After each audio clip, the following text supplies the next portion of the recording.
We're going to go over the assumptions for forecasts. So we'll go over what assumptions are, how to make reasonable assumptions, some basic guidelines, and then we'll go into why these are important, and then how to use these assumptions.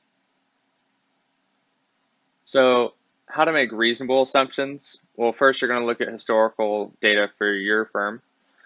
If there's not a lot of that, or also, in addition to that, you want to examine the industry outlook. For example, if you are in the baseball bat business, you're going to want to look at how that industry is looking. Is it likely to grow? Is it likely to shrink? Things like that. Also, you want to look at any cost benefits of any projects. For example, are you expanding into a new region? Is there a new country in which baseball has become popular and you're trying to expand into that region? Are you producing a new type of baseball bat? Things like that.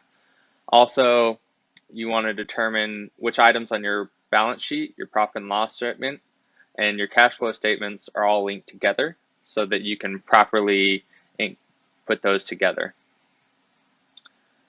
There's a couple of guidelines with assumptions. There are variable costs. Think of your cost of goods sold that are almost always going to stay as a percentage of revenue. We'll say almost always because obviously there's breakpoints. For example, we'll stay with the baseball bats.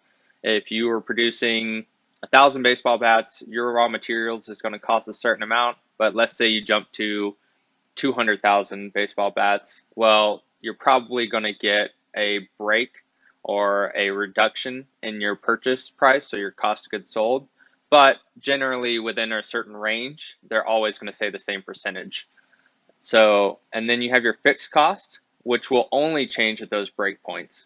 So, for example, if you have a CEO, you're not going to need more than one CEO if you produce 1,000 or if you produce 200,000 baseball bats. Something like a facility would be a good example. If you produce 1,000 or 10,000 or maybe even 100,000 bats, you may not need a new facility. But let's say you move up to 200,000, a million bats, you might need more facilities. But those costs for that rent or the mortgages on those places is not going to go up steadily. You're going to have breakpoints with which you buy those new facilities. So why are these assumptions important? Well, as we have discussed, the value of a firm, and as we will discuss, the value of a firm is the present value of its future cash flows.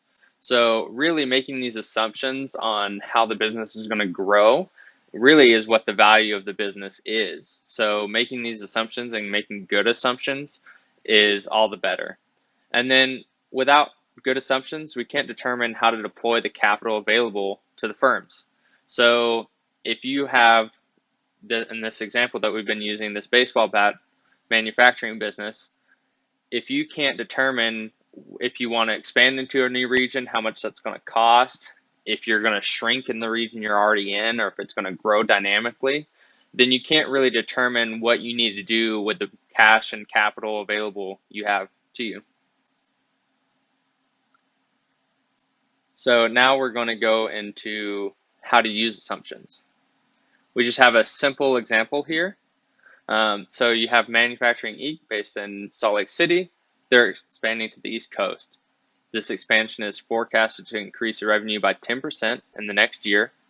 Besides this expansion, Manufacturing Inc. is forecasted to grow 4% at a 4% increase in its already established business area, so its geographical area. So first, we're going to have that 10% expansion to revenue. Then we'll have that 4% that's already growing in our established business. And that'll give us a total growth of revenue to 14%. But there's one more thing, don't forget the cost. So with your expansion, there's going to be costs. There's going to be upfront cost of maybe a facility or a new office. And then with the established growth in that region, there's going to be cost of goods sold and things like that. So when you're doing these forecasts, this is just a revenue assumption. Don't forget that you have to do those fixed and variable costs as well. My name is Rick Haskell, and I'd like to thank you for watching this video as part of the Bill and Vieve Gore School of Business's Business Certificate Series. I'm a finance professor in the business school, where I'm also the director for the college's Center for Financial Wellness. The Business Certificate series is offered through the Center as part of our outreach through the Gore School of Business.